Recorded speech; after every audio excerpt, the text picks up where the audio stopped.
ہیں اپنی کتابوں میں.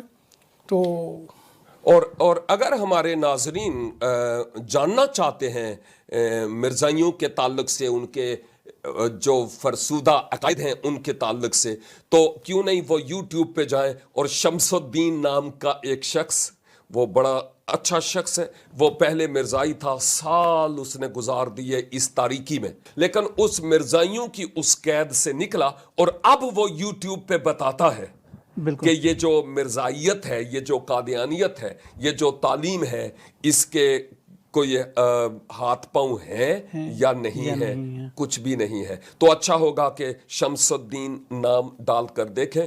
بڑی بڑی کتابیں مرزائیوں کی اس نے ٹیبل پر رکھی ہیں اور وہ جواب دیتا ہے کہ ان کے یہ فرسودہ عقائد ہیں اور یہ ان کے جوابات ہیں. یہ باتیں اس لیے کہہ رہا ہوں کیونکہ ہمارے ناظرین بڑے صاحب فہم ہیں. ہم چاہتے ہیں کہ وہ ان باتوں سے مستفیض ہوں اور خود مضبوط ہوں اور دوسروں کی مضبوطی کا سبب بنیں.